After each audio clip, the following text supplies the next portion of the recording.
All right, everybody. This is Allen Devlin with Atlanta News First. Thank you so much for joining me here at the First Alert Desk for a special edition of our nightly coverage, because what we've got is something that is pivotal to the foundation of our country as a free nation. We've got local election coverage coming up here all this evening for about the next hour. And I say pivotal because a lot of people, when you hear election coverage, you might think of your presidential elections. You might think of something smaller like your governor elections, maybe your senator elections. But what a lot of people forget about, a lot of people don't think about, is their local elections, because those are the races that directly impact you probably the most in a whole lot of cases. When you're thinking about your city councilmen, you're thinking about the mayors of your city, you're thinking about the people making the decisions for your children, your personal safety, your police departments. That's what matters, because those are decisions that you, the voter, are casting to decide that will directly impact you a lot quicker than probably the governor's race or probably the presidential race. They're all very important. Democracy is very important. I'm not denying that at all. But our local elections, again, are the foundation, the pillars of what we constitute as a democracy here in America. My name's Allen Devlin. Thanks for joining me. We're going to be talking, like I said, for the next hours about a bunch of different things that's going to be going on. I've got a whole team right here off camera that's going to be walking us through what will be a multitude of live interviews with reporters who are on scene all over the metro, providing coverage, feedback, results. Speaking of results, on top of that, we're going to have live results that are going to be coming through as soon as they are made available. These things are being counted by hand, and they are being posted onto our website. We've got one of our leaders here on those computers refreshing live as those results come in for some pretty big races that we are watching, including the mayor's race, and also we've got APS superintendent races, school board races, city council races.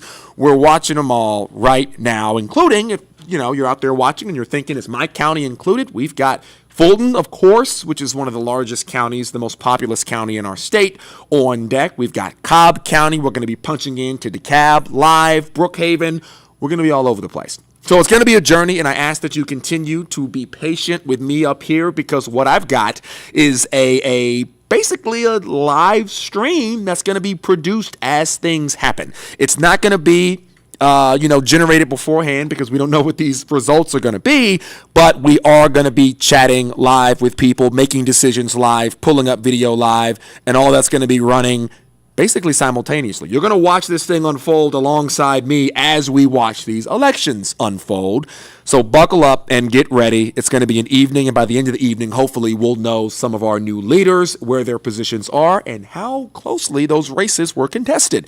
But before we get into all that, I want to start with how we got here, because of course this is not some brand new out-of-pocket surprise or deal. This is months and months of each one of these candidates building up to this moment to get to the point where they can vie for your vote, no matter where you are. So we've got CBS with Atlanta News First reporter who is going to be talking to us about it, Rebecca Schramm, I should say, walking us through the ins and outs of Election Day. Turnout is light, but that's to be expected when there are no statewide races on the ballot. Here at this precinct and practically everywhere, there's no wait as voters show up to make their selections. Good morning, how are you? Good morning. Voting at the Buckhead Library precinct is about as easy as it gets on an election day. It was easy today, it was in and out. Kelly Johnson tells me she jumped on social media as soon as she woke up this morning. I alerted all of my family and friends, it's election day today, go vote. It's a small one, but it's important. On the ballot in the city of Atlanta, only school board races. Most people don't take these local elections very seriously. Longtime Atlanta voter Steve Byerly says if you think about it, the school board is one of the most important elected bodies in a community. All you got to do is just look at your tax bill in Atlanta, and about 80% of it goes to the school board. 20% goes to the city. And so our votes are critical because these people determine how they're going to spend our tax funds. Across Georgia, voters are making their selections. Here in Metro Atlanta, including in Cobb, Fulton, DeKalb, and Gwinnett counties, voters are choosing mayors and city council members. In DeKalb County, they're answering several referendum questions, including whether to approve an equalized homestead option sales tax and a special purpose local option sales tax. All right, so there you have a quick run through of As what is we're almost dealing always- with, and it's a lot. There's a lot going on here. Mayor's races, school board races, city council races, all over the metro. Again, 7 million people are registered to vote here, and you heard Rebecca Schramm talking about low voter turnout. Unfortunately, that's something you see in these local elections, but guys, they are important. I promise you we'd have some live reporters out there in the field who are going to be talking about some of these elections as they come through. I'm going to do my best and see if I can pull up one of those reporters right now. Hopefully she'll be able to hear us here. All right, Tori Cooper is going to be joining us. Tori, can you hear me right now? Can you hear me? I can hear you. All right, beautiful, beautiful. So what we're going to do is we're going to be chatting real quick, Tori, and as I work through making sure your audio is good on this end, and don't worry, I already made it clear to the viewers that are watching this that this is a situation where there is likely going to be some technical difficulties, whatever that may be. So you mentioned you might have some bad service out there, and you are, correct me if I'm wrong, you are in Brook Haven, right? Yes, you are correct. Yes, Beautiful. I am in Okay. Brook Haven. Beautiful. Okay. So, Tori, you've been out there all day. ANF has been waiting and watching on these local elections as they've rolled through. Can you take us through what race you've got your eyes on? And then, of course, a little bit about your coverage today as you've been out at one of those polling places, right? Yes. So hopefully you can hear me still, Alan. I Yes. got the tail end of that. You wanted me to discuss the big ballot measures that I have my eyes on and some of the other key races that we have been keeping very close tabs on.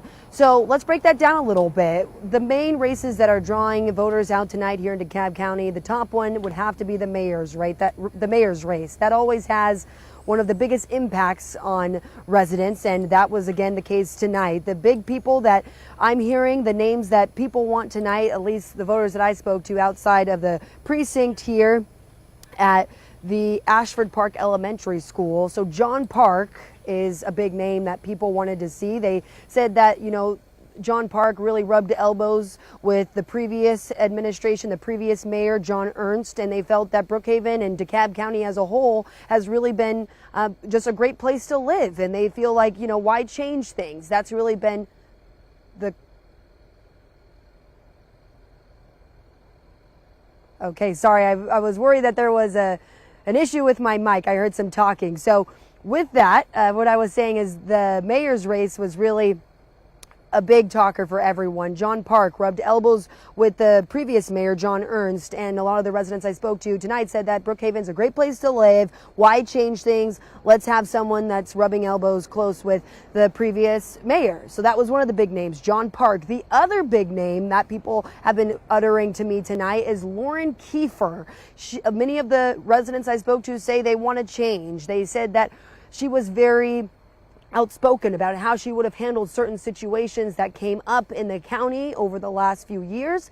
And they felt that this was someone that could really pave the way for what they want to see next. And they also said they wanted to see more women in politics. That's another thing I'm hearing about why they wanted Lauren Kiefer.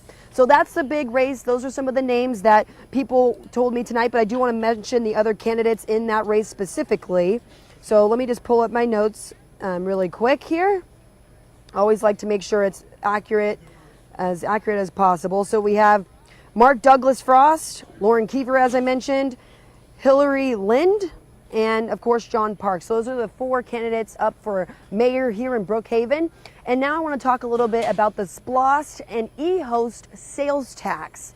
If you don't mind, I'd like to break that down. And if you are someone who lives in DeKalb County or Brook Haven, you are certainly aware of what these mean. But tonight, that really was the big ballot measure on many of the voters' minds. So I'm going to break that down a little bit. SPLOST stands for Special Purpose Local Option Sales Tax. And so that allows the city and the county to fund different various projects, parks, libraries, transportation, senior centers. So there's all these different categories that this tax that residents have already been paying into for the past 6 years, it is basically saying, hey, let's extend that for the next 6 years. Let's continue paying into that tax so we can continue funding projects like road projects, like library projects. I spoke to one voter who says, look, we're getting a new library, I'm pretty sure, in Brook Haven, and I'm really excited about that. I want that. I want a bigger library. So I voted yes on that. That's one of the voters that I spoke to tonight. And then the other component of this is the e-host tax. Both of these, the e-host and the SPLOST, go hand in hand. If one passes, the other one passes. If the other one doesn't pass, then the other one can't pass either. They need to both pass for it to become what we see next. So the e-host tax stands for the equalized, let me just make sure I'm saying this correctly. So the equalized homestead option sales tax. So that allows property owners to pay less on their property taxes per year. And according to the CEO, Michael Thurmond of DeKalb County, he says that over the course of the next 6 years, this is going to save taxpayers $1 billion. So again, the voters I spoke to tonight said, I voted yes on both SPLOST and EOS because, one, I want to keep paying less on my property taxes, and yes, I want to.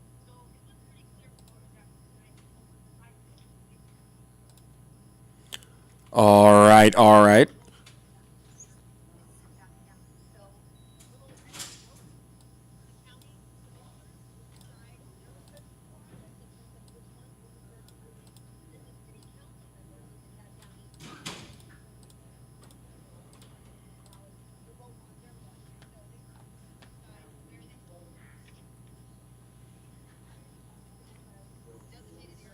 Designated area, hey, we have park projects. It doesn't mean you're going to get a new park. It just means that the city leaders and the commissioners can decide, okay, let's put some money in a project that relates to a park or repaving of the roads.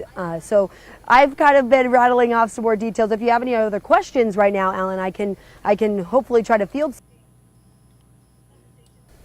conversation with the CEO, Michael Thurmond, just because I love hearing from the leaders in the local municipalities so that I can really better understand issues like this. And he really said this was a transformational moment. He really was in favor of the e-host and SPLOST tax because he says this is going to pave the way for funding for the next 6 years. And he said that, you know, he hopes that voters really continue to see the benefits that have already taken place. He talked about the roads. He talked about how all of the many roads have been repaved. He talked about it allowed more funding for the fire station and the police department. And I have a whole other list that I could rattle off, but I'm going to toss it back to you and see if you have any other questions. Of course. Tori, can you still hear me? Beautiful. Yes, okay, I can still hear you. That was a whole lot of information for our viewers, and it was perfect. Thank you so much, because a lot of those things are what they're asking about. And I want to remind the viewers, now that I still have you here, Tori, before I let you go, I want one more thing to talk to you about. Now that I have the viewers here, I'm going to make sure everyone knows that if you're watching here on YouTube, or you're watching on Facebook, or Roku, or wherever, feel free to reach out, ask me questions in the comments, and wherever you need to ask. And I will be able to feed you back exactly what you need to go. So before we move on, Tori, here, talk to me a little bit about turnout today. You walked us through what was important. You walked us through a lot of different things. How is turnout out there right now in Brook Haven? Any clue on what it looked like as they were counting those votes?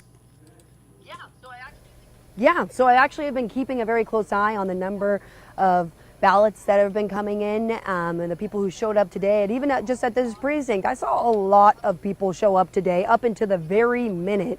People were showing up here, and actually a few people didn't make the cut, I should say, because, you know, the polls closed at 7 o'clock, and there was people showing up at 7:08, and it was too late for them to vote, and they were really disappointed about that. This did seem like an election where a lot more local voters wanted to have their voices heard, and they wanted to make sure that they had a chance to get that in before dinner time, and they did it quickly. It seemed like a seamless process for many of the voters out here. But overall, I saw a lot of people coming out here, and I saw that over 1,400 ballots, absentee ballots, were also already calculated. That number is always, you know, changing with different methods of voting. So we're keeping a close eye on the website too to see if some of these races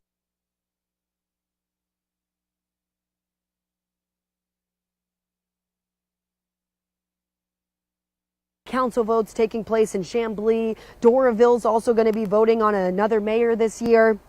And some other seats are also up. Clarkston City Council, they're going to have 3 picks out of Clarkston. I mentioned Doraville. Dunwoody also has a city council vote here in DeKalb. They have several posts that are up there. Lithonia City Council has a vote up. Pine Lake City Council, Stone Mountain City Council. There's a ton of races that we're keeping a very close eye on. Tucker, and so the ballot referendums, SPLOST, EHOS, those are big talkers in DeKalb, and of course those other races for city council and for mayor, we're keeping a close eye on. Exactly. Tori, thank you so much for taking time out of what is, I'm sure, a busy day for you. Considering you're doing this coverage there live for us here this evening. I appreciate your time. I don't want to hold you up too much longer because those votes are coming in live and we're keeping an eye on all of that as it happens. So, Tori, thank you. So that was Tori Cooper chatting with us there on the right there in Brook Haven, DeKalb County. You heard her rattle off a lot of information there in DeKalb County with voters who are casting their ballots and trying to make their voices heard. She rattled off a lot of different seats, a lot of different mayorships. So it's going to be a good night. And like I said, we've got people that are watching those results come in live. And I do believe, Jason, you mentioned which county was starting to show up some results? Was it Cobb? Cobb County. So we do have Cobb County starting to show up with a couple of those hand-counted ballots as they come through here in our election, or local elections, I should say. Coming up in a little bit, we're going to have Chelsea Beimfohr, who actually is following the Atlanta Public Schools elections tonight. This evening, I spoke with her earlier today. She specifically is keeping a close eye on the top dog for APS, the superintendent seat, which right now is up for grabs. And if you remember, you look back, if you've got students in APS or you might live here in Fulton County, whatever it may be, whether you're public or private, you probably know that we've had, unfortunately, a little bit of turnover here with superintendents in the last several years. I believe we've cycled through 4, which is honestly a lot, because you want that consistency. You want to have the leader of your children's schools, the one making decisions in your kids' schools, to have experience, to have not only experience, I should say, but experience with APS specifically. And that's why that's one of the biggest, most important, most significant, most anticipated races that we're getting out of local elections here in Atlanta. So we're going to be talking to Chelsea here in just a little bit. In the meantime, though, I want to run another story we've got here that continues to walk us through what those APS elections are going to look like. Because it's not just the superintendent. We've got other seats, the board members, that are going to be decided too, and they are just as pivotal in deciding what happens with your children as the superintendent. I am running again because there's still work that we have to do as school board members. 5 Atlanta Public School Board seats are up for grabs on Tuesday's ballot, and all 5 incumbents are hoping to keep their positions. I was elected 2 years ago, and one of the main things I was focused on was literacy. And it takes a little more than 1 year and 10 months, to get some major work through. In 4 of the 5 races, there is a challenger, including in District 3. We spoke with candidate Ken Zeff Monday night via Zoom. The board has 2 responsibilities: hire and fire the superintendent and approve a budget. And I think in both cases, the board has lost its way. Zeff is a former superintendent of Fulton County Schools and is focused on improving leadership at the top. District 9 candidate Nkoyo Effiong Lewis says she wants to help design a school system that works for every child. It was my goal to make sure that we have an equitable school system that delivers excellence, so that no matter where a child lives, no matter their race, their place, or their ability, they get access to an excellent education. Whoever is elected Tuesday will be part of the team that oversees 50,000 students, allocates a $1.6 billion budget, and selects a new superintendent. We need a leader who understands the governance functions of the board, who understands the budget management and federal budget management specifically, and the compliance that it's going to take to ensure that our district is moving forward in a healthy manner. Chelsea Beimfohr, Atlanta News First. All right, and so you just got to work through of what that's going to look like. Hey, Chelsea, can you hear me? I've got Chelsea on the phone right here, guys. Can you hear me, Chelsea? I can hear you. Beautiful. I'm going to punch you right up on screen. I can hear you. Wanted to make sure you were ready to roll before I just threw you up here in front of our viewers. We don't want that. So there you go. I'm going to open up the mics here for Chelsea Beimfor, who right now is sitting on camera 3. Chelsea, we can hear you right now live. You can hear me through the phone. We can hear you through your microphone. Thank you for joining us. So I'll tell you, I just actually ran your APS package leading into your live shot here. So that worked out great. Our viewers got a basic rundown of what things are looking like. You're at Atlanta Public Schools headquarters for us tonight, right? Well, we're actually at Howard Middle School. This was one of the polling precincts. So we're doing a series of live shots out here earlier tonight, but obviously polls closed at 7 o'clock. So we will be heading over to the APS building in downtown in just a little while. Gotcha. All right. So Chelsea, walk us through your coverage of Atlanta Public Schools races so far, the ups, the downs, the ins and outs, whatever information you have for our viewers, because a lot of people are keeping their eyes on this because these people are deciding, the future and the day-to-day of their own kids.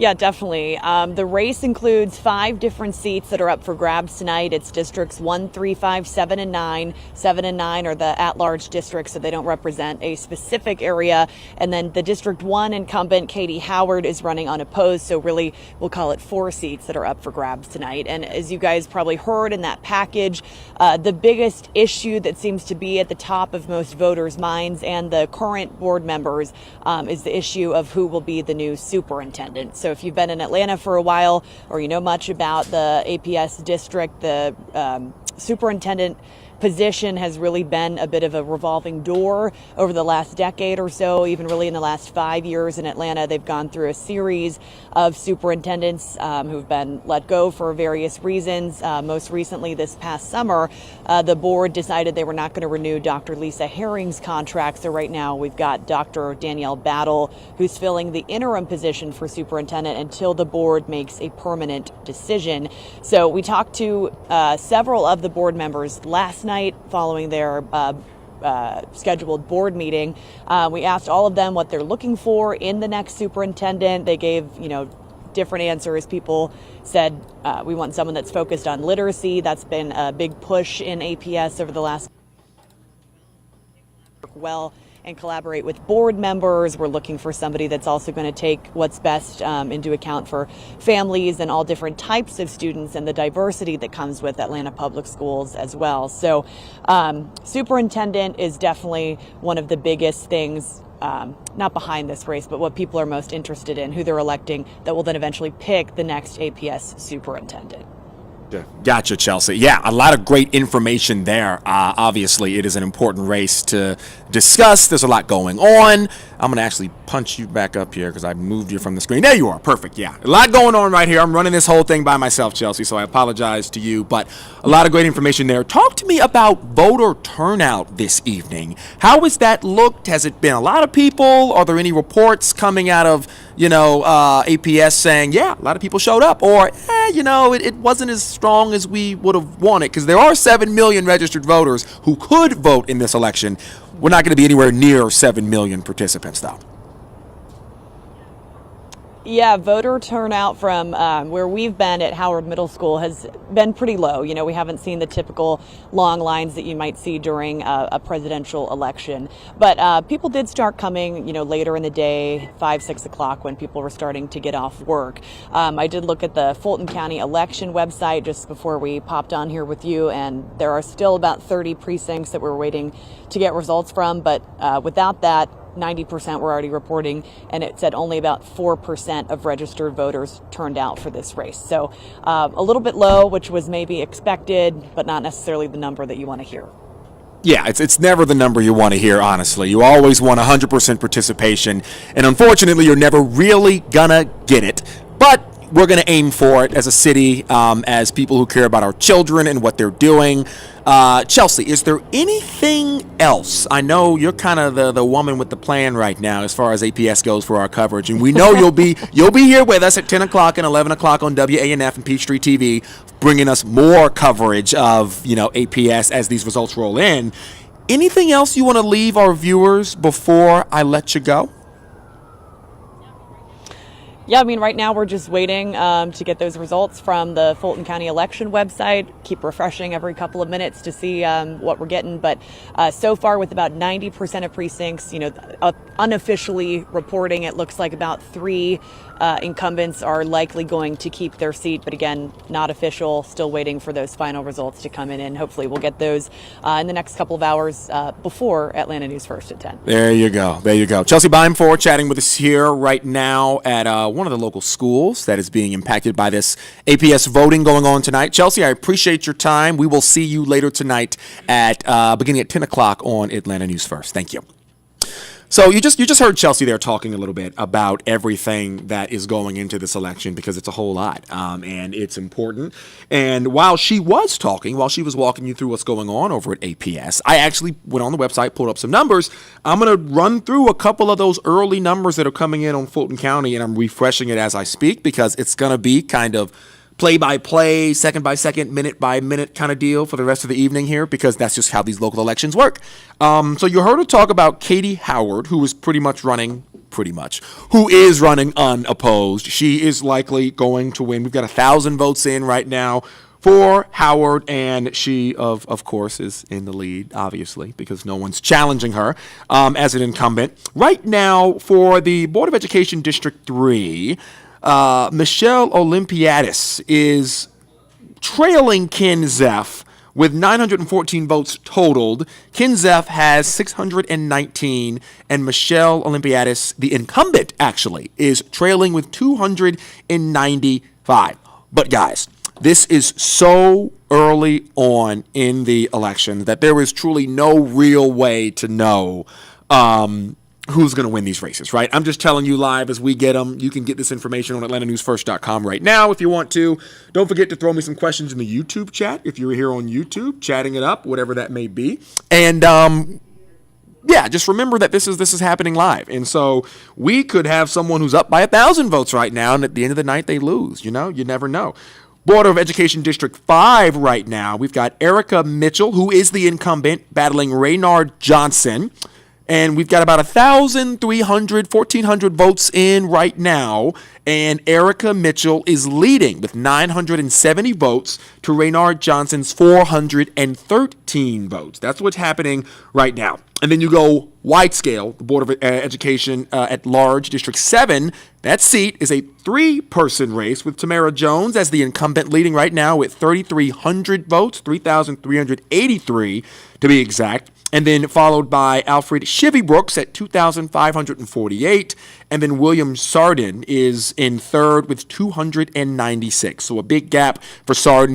They need to make it up. He needs to make it up, but it's still early. This is less than 10% of the precincts reporting right now for APS. So we have a lot of time left there to go. Last one I'll talk about here for APS right now, as far as reporting goes, the District 9 seat for the Board of Education, Jessica Johnson right now leading Mrs. Lewis right now, and that vote is totaling at 6,118 with Jessica Johnson. Johnson right now with 3,500, Lewis trailing with 2,547. So again, very, very early on for this one, guys. These numbers are going to continue to change. It's going to continue to evolve as the night goes on. But we'll bring you those details, those inputs, and a lot more than that here for the next several minutes. I should say 30, 45 minutes. As long as this thing cranks up, we'll be on it because we've got people all over the place watching it.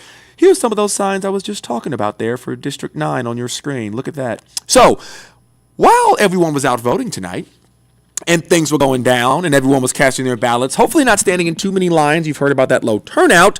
You know what else was really important? The weather.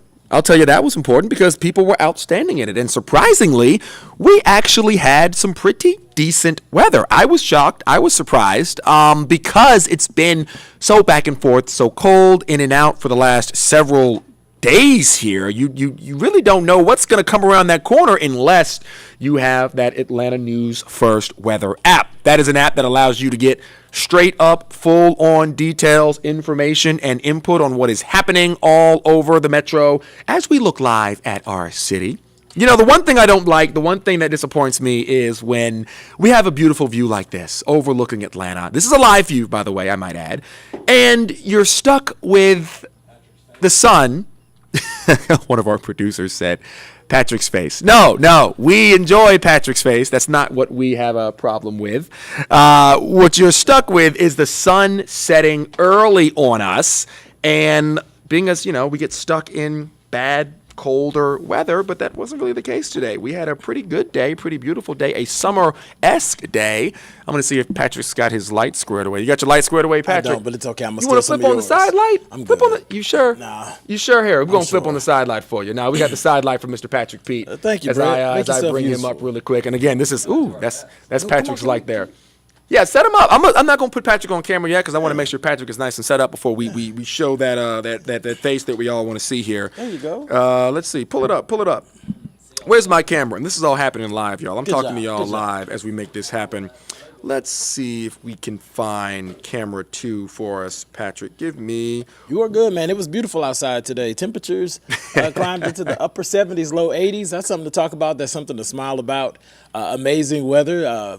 15 plus degrees warmer than average across a large chunk of the region, and still feeling pretty good out there right now. I see numbers near 68 degrees here in Atlanta inside the perimeter, 65 over in Marietta, a little bit cooler in Chamblee where we're at 60. But listen, considering that the high should only be in the upper 60s, to be in the 60s this late in the evening is a beautiful thing. So definitely appreciating that pleasant weather that we're tracking right now.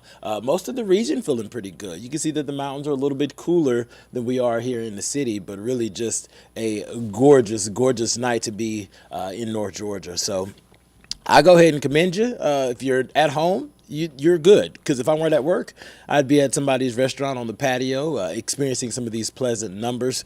You can see that we're in the low 60s right now in Rome and the 50s in LJ. So we are feeling really good out here across North Georgia, and that is going to continue to be our story over the course of the next couple of hours. If you have a friend, you want to go and have a nice cocktail, this is a good night to do that. Things are feeling pretty good. We're just gonna swap out. Yeah, honestly, I was sitting there trying to figure this one out, y'all. I was trying to bring the cameras up so we could have a 2-shot, and we could see Patrick over there and me over here. It didn't want to work on me tonight, but we're gonna let Patrick talk about the weather, about what everybody was in for the voting. I'll be back in a little bit to walk y'all through some more of the election coverage as we get more details. Until then, Mr. Pete, you can have it. It's all yours, my man. Yes, sir. Look at these numbers. We are feeling amazing out here. The numbers are going to slide into the 50s as we head into the early morning hours, mostly clear skies, and we will see those temperatures rebound again as we head into the day tomorrow. So not a bad night for us here. Overnight lows dipping down to 54 degrees. Good evening. Happy Tuesday. It's election day. It's funny. I'm getting text messages from lots of different people about the election here and also in other places. So I'm actually kind of watching to see all these results come in, because besides being a big weather fanatic, I am a bit of a political nerd as well. So I'm enjoying that and enjoying Alan's commentary and, of course, our coverage of that right now. Here's a look at where we're going over the course of the next couple of days. We'll stick with my expertise and talk about these temperatures, which are going to be amazing tomorrow. 81 degrees, the forecast for your Wednesday. If we hit 83, that would be a record. I don't think we'll get there, but we'll be in record territory. And we'll be in record territory again on Thursday, because the record high for Thursday is 80, and we're forecasting 79. So very unseasonably warm the next few days, but then we do trend cooler as we head into the evening hours. So we're talking about dipping into the lower 60s. 60 on Sunday will be our coolest day, so go ahead and be prepared for that. It's going to be a little chilly in the afternoon. Hour by hour for tomorrow, it's going to include a lot of sunshine. Going to be a gorgeous day. Clouds will build in as we head into the late evening hours, but not expecting that to be a major production. Here's a look at the highs for tomorrow. We'll top out near 81 in the city, same for Woodstock and Athens, 81 for Eatonton, 79 over in Griffin and Carrollton, a little bit warmer out in Rome. They're kind of habitually the warmer spot in our region. Here's how the day shakes out, starting with the early morning hours. I think the drive to work is going to be fantastic. We'll start the day in the mid-50s, easily getting into the mid-70s around lunchtime. So I think if you maybe have a dog that you want to take for a walk, great day to maybe take it for an extended walk at the dog park. Make reservations if you can to be outside for lunch. If you have that extended lunch break, perfect day. 81, I'll be around the 3 o'clock hour as the kids are getting out of school, and then we will trend cooler heading into the evening. By Thursday, that's whenever things will slowly start to change. Now, we're going to see increased cloud cover, and that's going to be our blanket for the overnight hours, keeping us a little bit milder. So we'll fall into the low 60s at around 7, 8 o'clock in the morning. Heading into the afternoon, we'll get a couple of breaks in the clouds, and that's going to allow for temperatures to climb. So we'll get into the low to mid 70s around lunchtime, warming a little bit more than that as we head into the afternoon before we start to see clouds return to the forecast. You can already start to see some moisture to the north and west of our area Friday morning, and that is going to equal that rain chance for Friday. Now, we don't have any first alerts in the forecast, because a lot of the guidance with this cold front has just been all over the place, but we do expect it to push in and give us a rain chance Friday afternoon, and it's probably going to stick around. It's probably going to stall out in the region, which means that wherever it stalls, there's going to be different pulses of energy that moves along that front heading through the weekend, and that means that we could see some rain opportunities as we head into your Saturday and Sunday. And either way, we're going to have wind shifting, we're going to have lots of clouds, so that's going to equal some cooler numbers heading into the weekend. I do think that we're going to get a little bit of this moisture in by around 12 o'clock Friday afternoon, so I do expect it to be some spotty showers. So be prepared for that. It's going to be a little damp in the afternoon. You can see that's also keeping those temperatures down a little bit. Areas that it takes a little bit longer for the rain to get to will obviously experience some slightly warmer numbers. So rain chance around Friday, Saturday, Sunday. To be quite frank, Friday looks like that they will get a good amount of rain, and then it looks like Saturday is going to be real hit or miss, and then Sunday is going to be a better chance for us to see a few more people pick up on some rain. So if I had to pick one day that was going to be drier, right now it looks like Saturday's trending drier, just going to be cloudy and cooler. So lots to talk about there. Then as we head back to work next week, that system will finally push out, and that's going to allow for things to clear out, and we'll eventually see some chilly mornings. So that cold front will start to impact us as we head into the start of your Monday. So here's that 7-day forecast where, of course, the weekend is in view, because I don't know about you, but I live for the weekend. And you can see that those unseasonably warm numbers will continue to dominate over the course of the next couple of days. Temperatures are going to be well above average for your Wednesday afternoon. We'll top out near 81 degrees. And then we will start to see those temperatures slowly start to decline. I still think Thursday is pretty sweet. A few more clouds, a little gloomy, not as much sun as we've seen the last few days, but still a win. And then Friday is going to be that day where that front pushes through and gives us some rain chances, and that's going to also drop those numbers. The overnight hours don't look too bad for the weekend. We'll bottom out in the low 50s, but it's going to be the afternoons that really will put a shake to us, because with the clouds and the rain around, that's going to block the sun, so not expecting much of warmth as we head into those days. Meanwhile, that system will clear on out. We'll start to see clearing skies early Monday morning. It's going to be a chilly start to the day, temps near 64, and then we will eventually see cooler numbers to start off your Tuesday as well. So lots going on with the forecast. I know that you guys are all here for some of our election night coverage. I'm looking at our YouTube channel to see if there are any questions, and I don't see much in the way of questions, so I will not pester you more with that. I'm going to throw you back to the 7-day just in a second, just so I know that you guys want to do your screenshots for all that good stuff, and I'm going to give you a minute with that, and then we'll get back and see if I have any questions about the forecast in just a second. So I'll leave you with this 7-day for about 20 seconds, and I will be right back to answer your questions.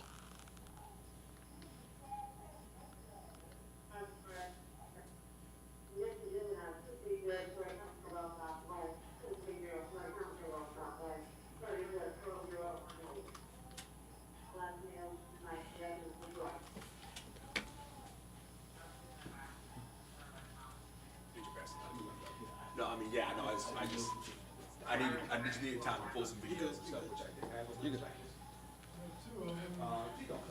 Alrighty, so I am back. I'm looking at your questions in the section on YouTube. What's going on, everybody? Miss Kit, happy Tuesday. Luis, hello.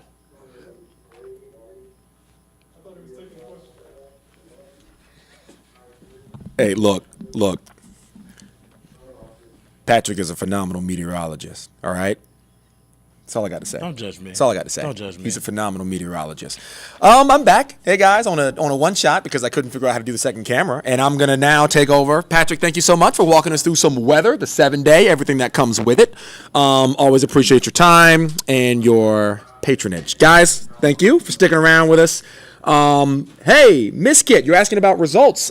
Which results do you want to see? Give me a county, give me a race you want to cover. We've got a bunch of them. I'm going to go over some of them right now. This is what I was doing while Patrick was giving you guys the weather, pulling some new information regarding where we're at. And I think one of my executive producers is going to hand me some more numbers here. Like I said, this is happening live, guys. These are the votes and numbers that are coming in. And again, this is early voting. We are so early on in this hand-counted ballot selection process that there's no real way to be able to walk you guys through everything that's happening live right now because it hasn't been done yet. That's kind of how this thing works, right? But regardless, let me give you guys some information.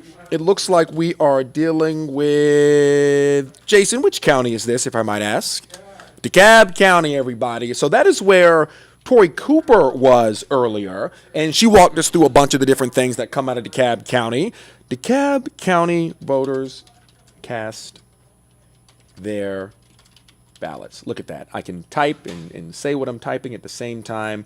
Call it, I guess, multitasking. Regardless, yeah, DeKalb County voters cast their ballots. My executive producer is going to make sure I spelled everything correctly. I did. Thumbs up. Look at that. Oh. Guys, look at this. Voters coming in. We've got some big key races out of DeKalb County that we're keeping our eyes on. Again, that's where Tori Cooper was. She walked us through a lot of those key races, a lot of the important things that have to do with transportation, with sales taxes, because it's not just physical beings that you're voting for in tonight's elections. You're also voting for things like how much money you pay on your property, how many people are going to be annexed into your city, how many times the county's able to tax you and on what. Those kind of things. It matters. This is people's money we're talking about. Things that, you know, the president of the United States isn't going to be able to necessarily impact on such a minute level. That's why these elections are so important. That's why I keep repeating that, because, you know, what you have is a high level of participation and voters.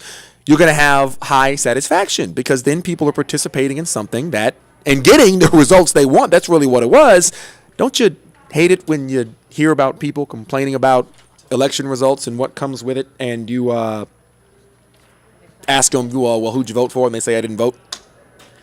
You got to be in it to win it. You got to be in it to win it. You got to vote to be able to complain about what the people you voted for, not winning, did themselves. Jason, what is this?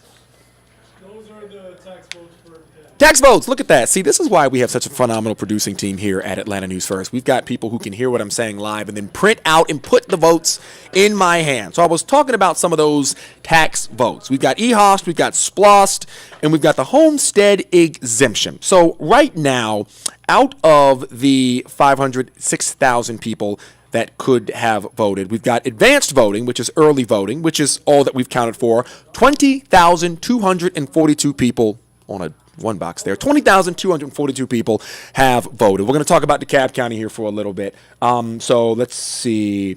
You were talking about results. We've got, results can also be found at that link there on YouTube. So if you want to see results outside of DeKalb County that I'm talking about, go to this page, go to YouTube.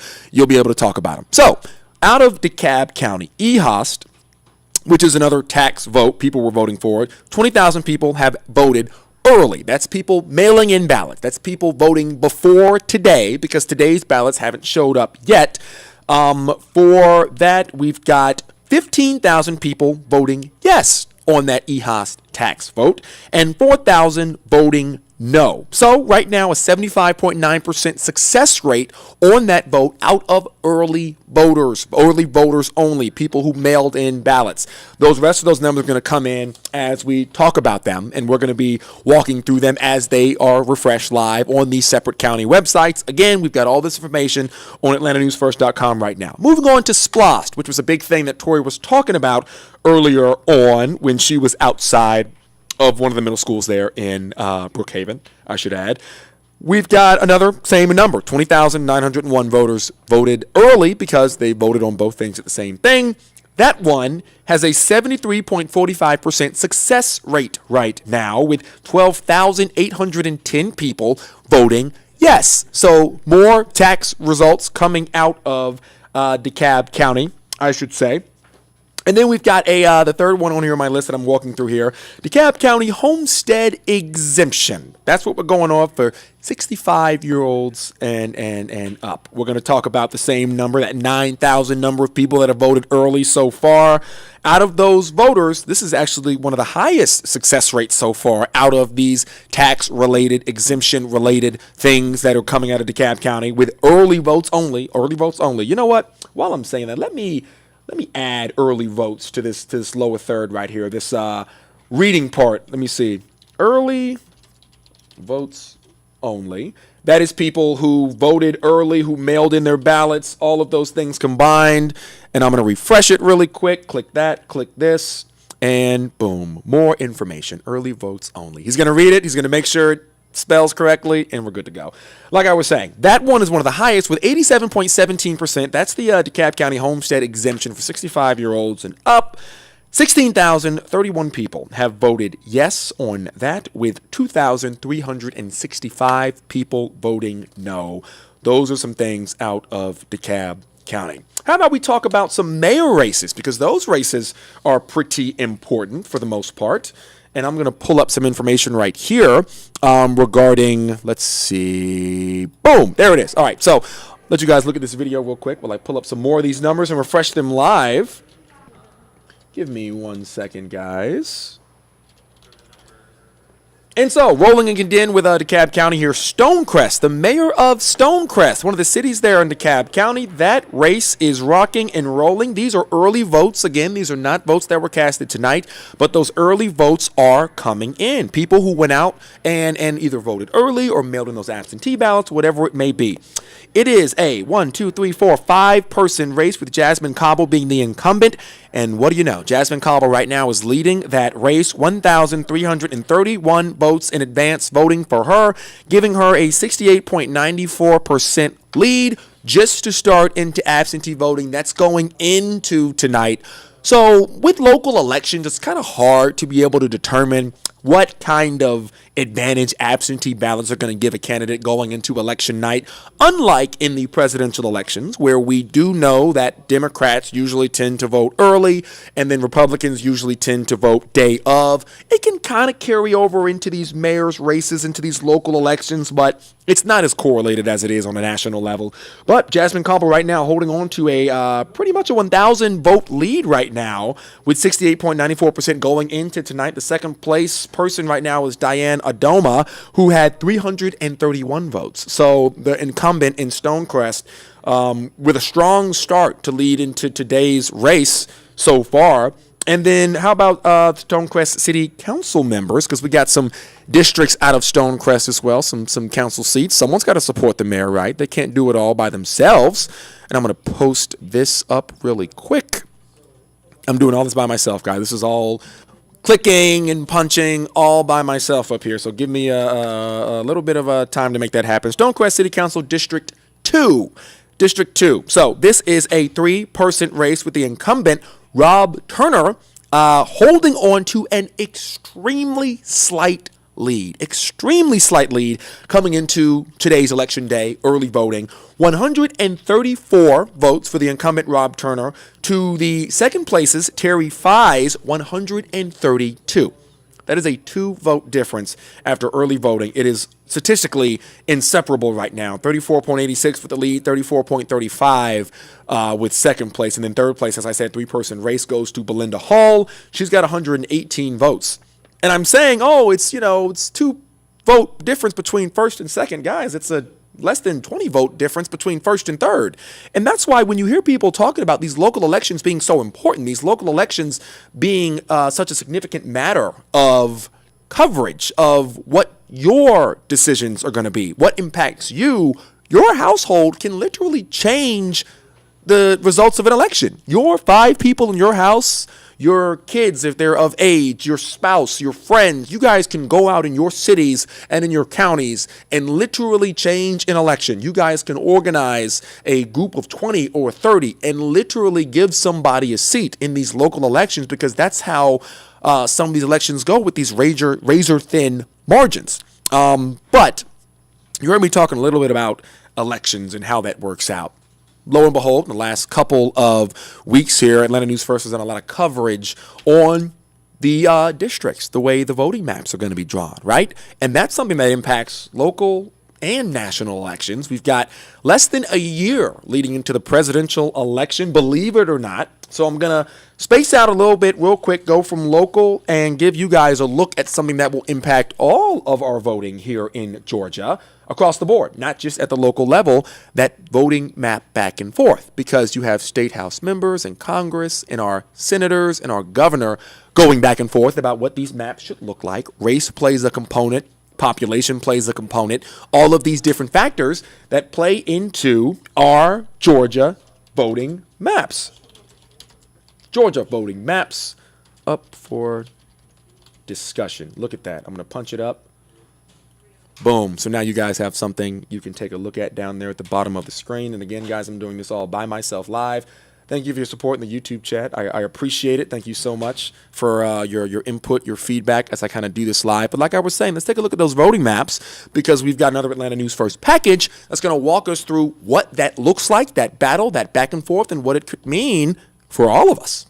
The maps, as drawn by the Georgia legislature, diluted the voices of black voters. So attorney Caitlin May with the ACLU was beyond pleased to hear that Georgia lawmakers will now have to redraw the state's voting districts to more accurately represent Georgia's growing black population. The order today has ordered new black majority districts, specifically in South Metro Atlanta, Western Metro Atlanta, and the Metro Macon area. Two areas where large groups of black populations were split apart. Federal Judge Steve Jones ruled that the breakups were so bad it violated the voting rights of black constituents in those areas and ordered lawmakers back to the drawing board. Unfortunately, it's part of a long history in Georgia of diluting the voices of black Georgians. There's a lot of focus on this kind of far western side of the state. Stephanie Ali with the voting rights group New Georgia Project says Georgia's black and people of color population has been booming, but the representation has been shrinking. In the last census period, between 2010 and 2020,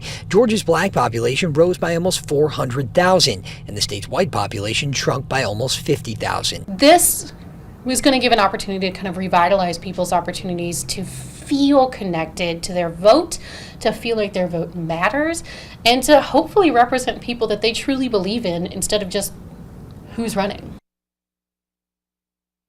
And so as you can see there, a lot standing on all of this stuff. All of these impacts are big and they matter. That's really what this is. They matter. Your vote matters, just like your neighbor's vote, just like everybody else's vote. I want to switch that over because we've got some more live election results I want to go through here. We went through the Board of Education votes out of Fulton County earlier on.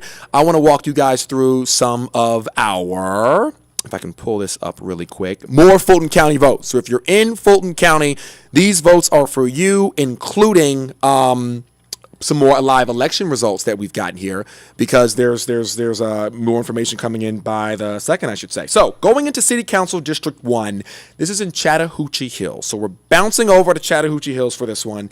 It is a 3-person race with Ruby Foster as the incumbent, leading with 37 votes. Second place is Scott Schaefer at 22, and third place is Ricky Stevens. That is that race out of District 1 of Chattahoochee Hills.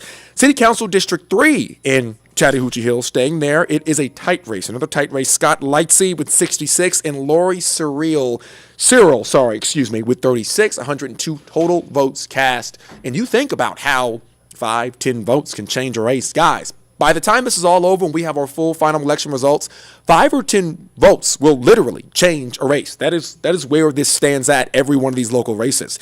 City Council District 5 over in Chattahoochee Hills is another close race. Rodney Peak is battling the incumbent Troy Bettis, but Peak has a lead.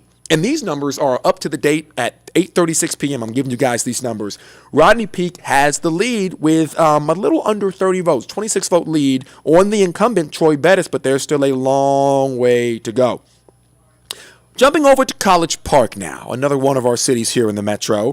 They are battling for mayor in College Park, and what we have is Bianca Motley Broom as the incumbent holding on to her lead right now, battling James Walker in second place with 343 votes. Bianca has 677, I should say. Pamela Stoner Gray has 149 in third. Spacita Jackson has 29 in fourth, and Demetrius Taylor is rounding out the last with 7 votes in fifth place. Going over to College Park for Councilmember Ward 1. It is a tight race again. Karen Cobbin with 370 votes. Jamel McKenzie with 350 votes right now. Still rolling through Fulton County election results here. Tracy Arnold is holding a slight lead over Ken Allen, who is the incumbent in College Park Ward 3. 138 votes for Arnold to 86 votes for Allen. And then bouncing over again to, actually, we're going to leave the council members alone right now. We're going to talk about another senior and disabled residents homestead exemption referendum. We just talked about that in DeKalb. Now we're bouncing in Fulton County for College Park. It is a astounding lead for the exemption with 1,117 votes in favor with 75 right now opposed. Anybody in East Point? If you're in East Point, hit me in the chat. We'll talk about East Point in a second. Yes, please. My producer just asked me if I needed water. Yeah, I've been talking to you guys for an hour straight now. I'm going to need some water. Thank you for that. I have a mug on my, actually just bring the big black jug on my desk over here. I'll use that. East Point. If you're in East Point, shout out East Point. Let's walk through that for a little bit. Erica Friedley right now leads Lance C. Robinson, who is the incumbent for East Point Ward A. But these votes are still coming in out of Fulton County. We've got Josetta Bailey, the incumbent, slightly trailing challenger Carrie Ziegler. Ziegler has 194 and Bailey has 151 as they battle it out in East Point. And then we're going to bounce over to Ward C. Myron B. Cook, the incumbent, holds on 198, battling in the challenger Eastern D. Pittman at 149. But guys, over and over again, you hear me talking about these numbers. You hear me talking about how close these elections are, how close these races are, and you get an idea of just how impactful your vote could be. If you voted, congratulations. You participated in one of our nation's most sacred acts, which is democracy. If you didn't vote this time around, I encourage you to cast your ballot, because if you're sitting in East Point, you could be determining who is your council member, where their values align, and if they align with you. Maybe they don't, but then when you get down the road and something happens to you and your kids are affected, or your money is affected, or whatever else comes from it, you're going to be like, darn, I wish I had voted in that election. I wish I had picked a council member that aligns with what I want and what I need and what that looks like. But it's a big deal. It's always a big deal. Doraville. Who's up for Doraville? Anybody over in Doraville? Chatting me? Watching this by any chance? Let's talk about it for a little bit.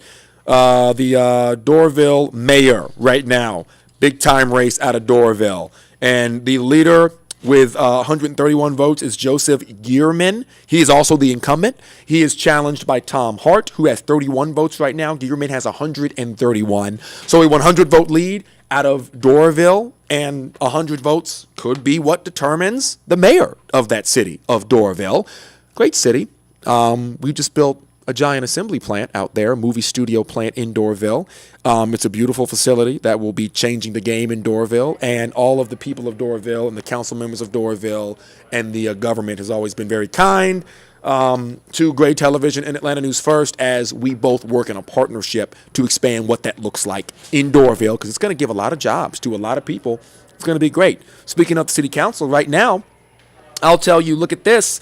Uncontested seat in District 1, Post 2, Andy Yeoman, the incumbent, is sitting right now with 137 votes, and he is holding on to it. Ah, yes, water. Look at that. Excuse me, y'all. Let me take a sip real quick. That's good water. That's meteorologist Patrick Beat to the rescue, because he knows how this works. He said, would you say it again? He said he waited tables all through college, y'all, so he knows what it's like to pour a glass of water. I didn't know that you needed experience to make it happen, but this is some good water. I'll tell you that. It's some nice cold water. Thanks, Patrick.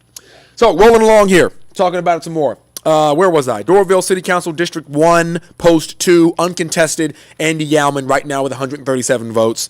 They're going to go on likely to victory here because they have nobody to battle against. Doraville City Council District 1, Post 3. According to the website right now, another situation where Warren Simmons, the incumbent, is running uncontested with 135 votes right now. He brought me energy drinks like it's not 9 o'clock on a Tuesday. I drink an energy drink. I'm going to be up till 3 a.m. and the votes are going to be long since casted by then. But he brought me 2. So what I'm going to do, Jason Lewis, these are going to carry me over tomorrow. That's what those are going to do. Oh, he said one is, you're going to drink one? Don't drink one right now. You're going to be up all night. Okay, we're not going to drink energy drinks right now. If you're watching this, don't drink any energy drinks. But I'm going to go with berry. You can have peach mango because that one is non-carbonated. Did you mean to buy non-carbonated? Okay. Nah, he didn't. But he bought it for me, so I appreciate you. Look at this. Teamwork. Teamwork makes the dream work. Like I was saying, Simmons is uncontested, 135 votes in his favor. He will likely go on to win that seat. Jumping over to Avondale Estates. How about that? Mayor of Avondale Estates, another mayor's race, but uncontested. Jonathan Elmore, the incumbent, with 92 votes out of early voting, rolling into Election Day, easy breezy, beautiful cover girl. No contestants there to challenge his seat. And then Avondale City Commissioner with BF2. So you're going to be voting for 2. And guess how many people are rolling up? 2 people. Graham Riney and Michael Smith. And they both have 98 and 97 votes respective. So they both will roll on to victory this evening. And then how about this? Brook Haven, where we had our Tory Cooper earlier this evening. Brook Haven, we had a mayor battle going down to the wire. And this one is more contested than a lot of the other local election votes that we've had coming out of Brook Haven, believe it or not. Let me click on this real quick. Click on that, launch that, good to go. So out of Brook Haven right now, which is some video that you're looking at here on this side of the screen for you. Right now, the winner, or at least the leader, H.J. John Park with 1,091 votes in advanced voting. Following behind that is Lauren Kiefer with 666 votes in early voting. Behind that is Mark Douglas Frost with 576. Behind Mark, is Hillary Lind with 29. Total votes for the mayor of Brook Haven right now staying at 2,362. That number will obviously rise as we continue to get more information out of DeKalb County. Jason Lewis, go ahead. These numbers are now dated. Let's refresh these, print out new sheets, get new numbers. If anything's changed, if we're still looking at advanced voting, I'm not going to throw advanced numbers at you again. We're going to wait for those new numbers to come through, and we'll go with that. But that is DeKalb County. Walk you through Fulton, walk you through DeKalb. We're going to keep our eyes on a couple other things. How about talk about APS, because I know a lot of you guys are asking about APS right now. You're asking about Atlanta Public Schools coming out of Fulton County. Big race, a lot of seats open. People that are making decisions on your children. Madeline Montgomery was talking about it just today about what this race would look like. She's got more coverage out of Atlanta Public Schools. It's 5 seats out of the 9 total, so over half of the school board being elected. It's a big deal because they're deciding where the money goes and who exactly is hired. So they're in control of the $1.6 billion budget for APS, and the school board also is going to be in charge of picking the district's next superintendent. Right now, Atlanta Public Schools have an interim superintendent. 3 of the board positions represent specific locations, while 2 of the seats are citywide. While local school board elections don't usually draw in the biggest crowds, Atlanta's is drawing in longtime voters like Anthony Gamble. A lot of people don't know about it, but it's very important. But they need to come out. I'm talking about in groves, you need to come on out for the children. Early voting is going to go through the Friday before Election Day, which is Tuesday, November 7th. And then if there needs to be a runoff, that will be December 5th. And you can go online and check exactly where you need to be voting and if this is your school district that you are voting for. Reporting in downtown Atlanta, I'm Madeline Montgomery, Atlanta News First. Madeline, thank you. Mind you, Madeline right now is probably at home asleep because she does the morning shift. She'll be back on TV bringing you more live updates on the election that happened the night before, tonight I should say. Beginning at 4:30 a.m. on Atlanta News First. You can join Madeline when that comes through. I was just reading something that does not involve me whatsoever. So let's talk a little bit more back into Fulton County now. I want to jump over to Fulton County. Let's run through Fairburn. How about that? Fairburn right now, City Council in Fairburn is a 6-person race out of City Council. You're voting for 3 people, and 2 of the incumbents, actually all 3 of the incumbents right now are leading, I should say. So all 3 of the incumbents are leading. As I line something up here, give me 1 second, ladies and gentlemen. Let me go find this. And I want that to be that because it's a nice background. There we go. Okay. So right now, out of Fairburn for City Council, you're voting for 3. Those 3 incumbents are Linda J. Davis, Patrick Polland, and James Whitmore. And lo and behold, all 3 of those candidates right now are still in the lead. They are running right now with Whitmore having the most votes at 390. Linda J. Davis in the second place with 376. And Patrick Polland in third place with 240. In Hapeville, over in Hapeville for the mayor's race, 2-person race, Alan Hallman holds that lead right now 49-19 with 68 votes coming in early. Over in Hapeville again, this is coming in for the City Council, Michael Rass is the incumbent. He leads Corey Ellis with 47 votes to 21 votes. Mountain Park right now, Bill Colbiner is leading Lloyd Hendricks by 5 votes, and that total right now is 15 votes total. So it's 10-5 in Mountain Park, which is, again, another example of how these small numbers really determine who is making the decisions in your city. Council member for Mountain Park voting for 2.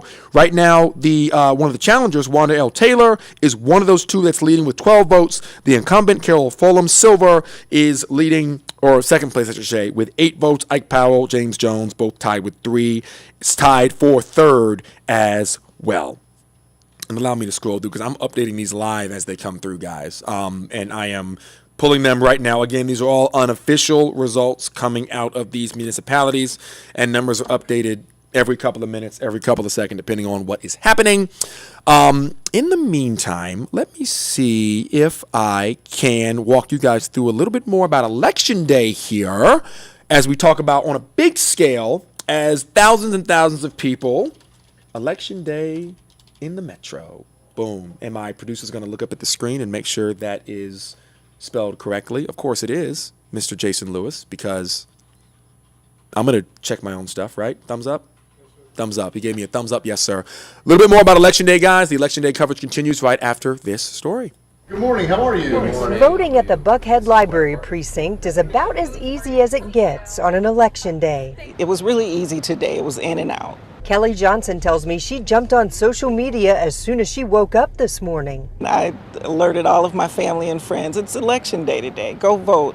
It's a small one, but it's important. On the ballot in the city of Atlanta, only school board races. Most people don't take these local elections very seriously. Longtime Atlanta voter Steve Byerly says if you think about it, the school board is one of the most important elected bodies in a community. All you got to do is just look at your tax bill in Atlanta, and about 80% of it goes to the school board. 20% goes to the city. And so our votes are critical because these people determine how they're going to spend our tax funds. You can drop your green card over there. Across Georgia, voters are making their selections here in Metro Atlanta, including in Cobb, Fulton, DeKalb, and Gwinnett counties. Voters are choosing mayors and city council members. In DeKalb County, they're answering several referendum questions, including whether to approve an equalized homestead option sales tax and a special purpose local option sales tax. Does everything look good on your ballot? Yep. All right, so it's face up, so flip it over. Face up. And as is almost always the case in these off-year elections, a small percentage of voters will make these big local decisions. Thanks for voting.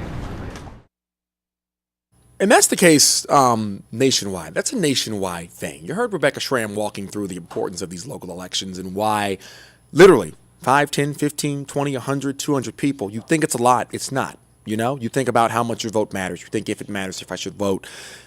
And legitimately, these elections, 80% of your tax dollars, 50% of the decisions that your kids are making based on one spot like superintendent of the board are being decided by whether or not you want to vote. And that's across all districts. That's across all counties. That's not just a Fulton or a Cobb or a DeKalb thing. It's a Clayton thing. It's a Gwinnett thing. It's all the metro. You get wider out. Everybody is voting these elections right now, whether you're in our viewership area, whether you're watching me on Facebook or YouTube or Roku or Apple or Amazon or wherever else you're watching us on. All this stuff matters. And excuse me, voice is a little dry here because I've, again, been talking for a little over an hour right now. Shout out Columbia Journalism School. Went to graduate school there. That's the mug. It matters because I just read you out these numbers as they're coming in, and we're still waiting on more elections to come in live, and they're punching up. And, these people are going to be in these seats for another extra years or so in some cases based on 7 people's decision to get up that day and vote. And your tax dollars, your kids, your cities, your counties, their decisions coming out of the places you call home are going to be decided by the same thing. You got to think about it big picture. I don't want to get up. I don't want to go out and vote. I don't want to be in line. I don't want to do what it takes to register or whatever it is. And you might even apply that to bigger races like your governor's race, which is coming up, or your presidential race. Excuse me, not coming up. Your presidential race, which is coming up next year in November. I might vote because it's the president's race. I'm going to vote because it's big picture. This is the commander in chief. They're making these decisions and those decisions. Guys, I promise you, if you weigh it out and you look at where your life is impacted, directly impacted, you look at where your money is going, and you look at what that looks like for your tax dollars, for your income, these local elections are just as important. They really are. They really are across all facets of local life.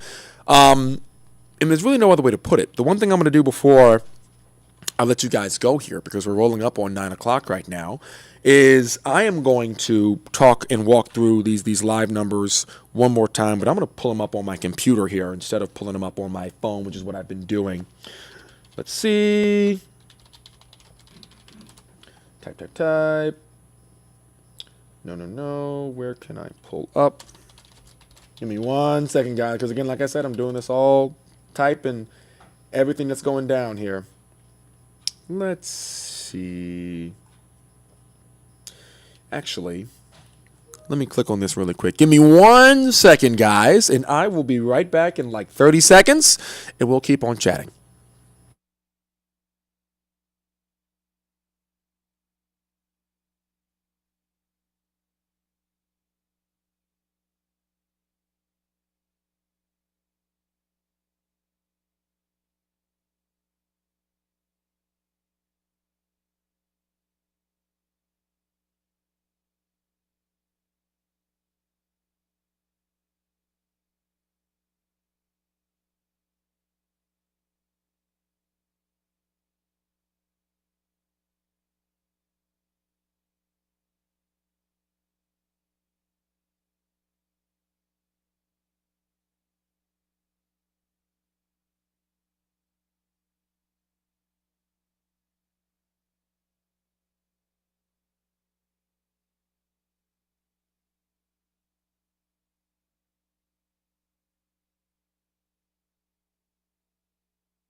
Just as promised, we are back at it again. Thank you for staying around, sticking with us here.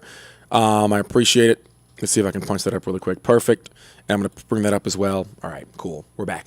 Running through some more election results here as they are being posted online over in Johns Creek. If you're in Johns Creek up north, walk you through City Council Post 2 JC right now being led by the incumbent in Stacy Skinner with 983 votes. Devin Dabney right now trailing with 517. Post 4 JC, one runner, that incumbent Chris Coughlin, likely going to take that seat, of course, 1,305 votes casted in his favor. City Council Post 6 JC, Aaron V. Elwood, the incumbent, 1,274 votes. We're going to jump over to Roswell now, move a little bit west, depending on where you're looking in Johns Creek. I guess a little bit west. It matters. Anyway, the municipal judge out of Roswell, one person, the incumbent, Brian Hansford, walking to a win with 5,293 votes right now. And since we're talking about, I'm not going to change it. I'm going to keep rolling with it. City Council Post 1 in Roswell. Right now, Sarah Beeson with the incumbent seat, 3,459 votes. Jason Miller trailing with 2,990 votes. So a decently close race, I should say, coming out of Post 2. Also, for City Council out of Roswell, we've got Michael Dalcero with 2,149 votes. In second place, I should say, my apologies. First place right now, Alan Sells with 2,687 votes. Marissa Pereira with 1,619. Also, the incumbent Christine Hall over in Post 3 out of Roswell City Council, 3,697 votes. Lindsay Coates, 2,722. And City Council Post 4, Roswell once again, David Johnson slightly leading over Jade Terraberry with 3,480 votes. We're going to go down south now. South Fulton's where we're talking. City Council District 1 SF, going to be actually a pretty good lead right now for Catherine Foster Rowell with 943 votes. She is the incumbent. She's leading Pamela Harris at 426 and Angela Gaines Dingle at 53. City Council District 3 is going to be led by Helen Zenobia Willis, the incumbent, at 731, with Benny Crane trailing behind that. Right now, we are still waiting on precincts to come in. A lot of these numbers are early voting numbers. They're the numbers that people who mailed in those ballots sent in beforehand. And that does not determine an election at all. So I've gone through a lot of different races here this evening. I've talked to you guys about a lot of different, people, homestead exemptions, taxes, all this stuff.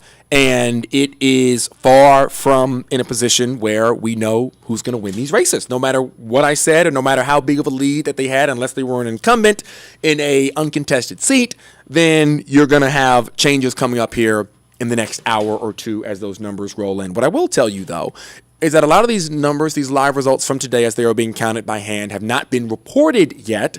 So we're going to continue to wait on those numbers. But what we're going to have is those results, that coverage live on Atlanta News First coming up at 10 o'clock on Peachtree TV. That's where we're going to be able to find us with the latest election results. We're going to have these results live posted as they roll through on our website, atlantanewsfirst.com as well. You can go there right now. There was a link in the YouTube chat if you're on YouTube and you're watching. If you're not, and you are currently on, say, YouTube TV, Fire TV, Roku TV, wherever you find us, wherever you get your streaming services here at the First Alert Desk. You can also punch us up right there, and we'll have those results live for you beginning at 10 o'clock. Myself and Savannah Louie will be anchoring that show, as we always do, weekdays Monday through Friday from 10 to 11.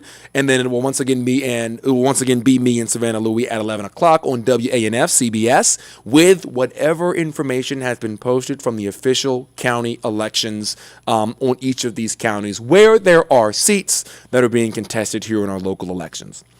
My name is Allen Devlin. I encourage you to continue to participate in your local elections and, of course, participate in democracy as a whole, whether that be at the city, the county, the state, or a national election. Your voice matters, and the more people vote, the more we have a satisfaction rate where people are happy with who is in power. I've always said you can't complain about what's happening in your neighborhood if you didn't decide, or at least decide to participate on who is going to decide what's happening in your neighborhood. And that's across all levels again. We'll be right there on Peachtree TV beginning in about an hour, just exactly an hour from now with these election results. Go to atlantanewsfirst.com for the latest on those numbers as they come in. And as all these counties report those numbers, we're going to be continuing to update that as we roll through. Before I punch out, good to go? I get a thumbs up again. That's my favorite thing to see. Thank you guys for joining me. Have a phenomenal evening.